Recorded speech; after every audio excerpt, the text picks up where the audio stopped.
I suppose for the neutral, it was fairly entertaining. It had everything, unfortunately we couldn't hold on. But I think the decision, the sending off, was a major factor for us, and it was a very inexperienced decision by the referee. The guy's looking at the ball, he's gone up and he's gone and headed it, and nothing happened. And again, it just showing a real lack of experience out in the middle. But I suppose that's what happens. Talk a bit about Joe Bendick. Obviously, he stood on his head throughout this game to give Toronto an opportunity to walk away with 3 points. Of course, you always want to. Your goalkeeper's got to come up big. We haven't asked Joe to do much in the previous 5 games, and when we're away from home, your keeper has to do that. And but I thought the whole defence was very good. They're very strong. We probably couldn't get a lot of our rhythm going, but when we couldn't get that going, at least we defended well, and it was obviously a really ridiculous call. That's a ridiculous decision. That's kind of cost us 3 points. Talk about the goal, Robbie Earnshaw's goal, and you started Justin Braun today, and the fact that he played that beautifully, not to be close to that offside to allow Robert Earnshaw to go up and grab that. Yeah, we were hoping for. There was 2 or 3 situations like that. We knew they're going to come. We knew how Philadelphia play, and those opportunities were going to arise, and it worked in the first half. And I think, that was a close one. He put his flag up straight away in the first half, but he didn't put his flag up for their one, which is really interesting. But we knew it was going to happen, those situations, and he took the chance. Ashton Morgan, obviously, you don't like to see the guy get sent off, but you comment for how much is this about players sticking up for each other in this, and when you talked about the philosophy of this team to be a difficult team to beat, and they were today.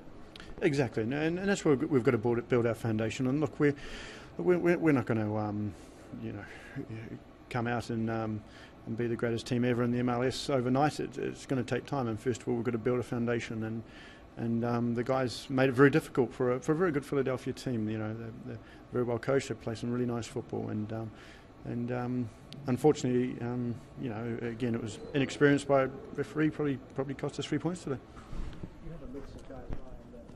Mark, do you want players, anybody, Mike, to bring them out?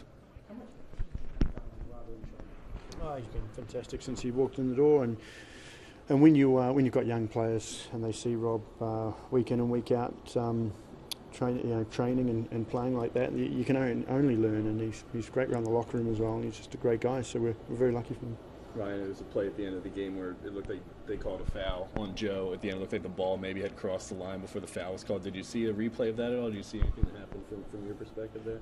From 80 yards away, it looked like it was a foul way before it crossed the line. Coach, Danny Califf didn't get in. Was he still ailing from last week? Well, we've got some good centre backs at the moment, as you probably saw today. So it's hard to get in the team at the moment. And Gale's kind of took his opportunity, and so yeah. I'm sure you've been asked this a number of times going around the league so far, but when you see guys like Jeff Park and Brian Carroll and Connor Case, and you're looking out coaching against them, have you have any flashbacks, or has it been long enough now that you feel like you distance yourself from some of the players that you might have known? No, I mean, Brian was a really good friend of mine when I was playing. I think he was a fantastic player, and still is a fantastic player. And the way he controls the midfield is he's been doing that for a number of years. And also Jeff and Connor, they're good hardened MLS players, so they'd be valuable for any team.